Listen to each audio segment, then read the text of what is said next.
Okay guys, welcome back to this long jump series. If you haven't seen the first video, I recommend you check that one out about the run up. You don't particularly necessarily need to know that video in order to enjoy this video.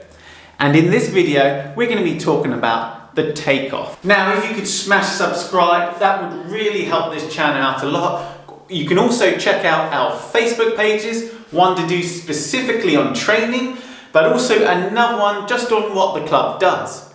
Also, we train down at Garren's at Southend. So if you want to join the club, you can do. We will train your children personally. When it comes to the takeoff, we really need to focus on the free strides into that board. Now these terms are often used interchangeably, but for the benefit of this video we're going to separate them to make it sure that it's more understandable. The reason why we're focusing on the last free strides is that because we transition in from our running phase from the run up into that approach onto the actual takeoff itself. And the last three strides are often different. You may do a shorter stride in order to get that hips down low and drive up high to get vertical height. Not only does the approach allow for the transition from a run into the vertical motion, it also helps us with the rhythm of the actual jump itself. On the approach, the last three strides are very much different to the rest of the run up. The first stride in is more off the toes, whereas the second stride, the penultimate stride, is more flat-footed. You then take a shorter stride into the board, which allows you to drop the hips and drive up high into your vertical jump. It should look a bit like these photos here. One way we can develop that takeoff rhythm from the last three strides of the approach is through the use of mats, using them as a visual guide to tell us to run through on the toes, drop the heel, shorten the stride, and develop and jump through into the jump. This can help as a visual cue to your athletes. A good long jumper should have awareness of their foot placement relatively towards the board, and they should always look forward when doing so. This would help them improve their long jump. The sinking of the hips and raising them forward again from takeoff causes the last three strides to be uniquely different to how we would normally teach athletes to sprint. This usually results in the penultimate stride to be longer than normal and the final stride to be up to 25 centimeters shorter. It must be emphasized that the hip sink and stride adjustment all happens in response to the athlete's postural adjustments in preparation for the takeoff. A takeoff ensures the hips are slightly forward of the shoulders.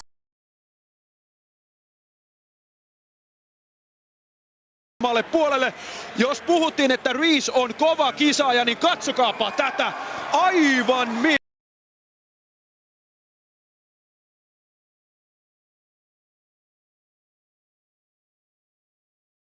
The takeoff is highly important in long jump.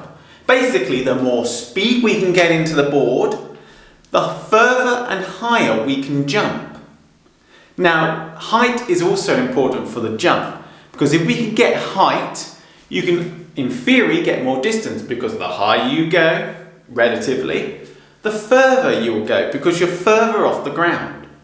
Utilize that momentum, you hit the board, and you drive and you push off. When it comes to the takeoff, we need to get speed into the board in order to jump further. So when we are jumping, we want to hit the board with as much speed as possible. The fastest point has to be at the board itself. So we come into the board, we drop out and sink our hips slightly, and bam, we drive up with it. Now the dropping of the hips allows us to drive and push our hips forward. It allows us to get height off the board. We can do drills with free strides out, working on that action, working on driving up from that board. Also, what we can seem to focus on is driving that knee up. Get that knee high, get the body high and tall.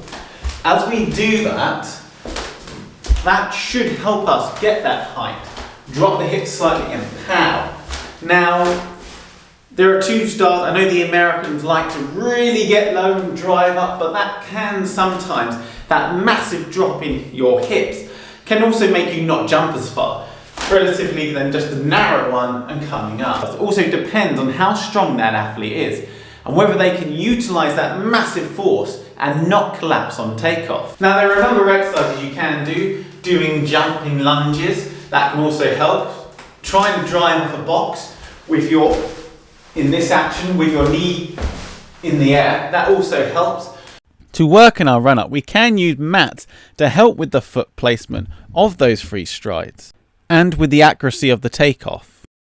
When taking off from the board, you want to drive your knee up as quickly as possible. The vertical impulse is achieved by the upward acceleration of the free limbs, the arms and the non-takeoff leg, against the braced leg takeoff leg. These movements should be characterised by a short radius, blocked, fast explosive action. When working with children and discovering their takeoff feet, what you can do is just get them to jump and see which feels more comfortable. Alternatively, you can tell them to fall over forward slightly and see which foot comes first. However, there is some evidence that maybe kids should learn how to jump bilaterally in order to strengthen their leg, because what they think might be their best foot might actually not be their best takeoff foot, and there's going to be times when they jump when they don't actually jump off their proper takeoff foot for whatever reason.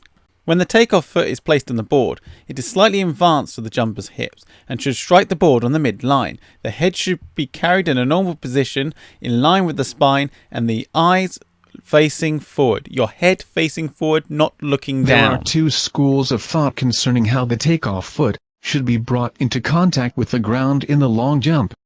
The first advocates a so-called active landing, in which the foot is brought to the ground in a backward sweeping, or pawing movement, minimizing the loss in horizontal velocity experienced during the takeoff. The second school advocates a locking placement, in which the foot is neither moving forward nor backward relative to the center of gravity of the athlete at the instant of contact with the ground, facilitating the increase in the vertical velocity. In general, when planning the foot at takeoff, the initial contact should be flat-footed, with heel contact kept to a minimum. The action is kept on the ball and the outer arch of the foot.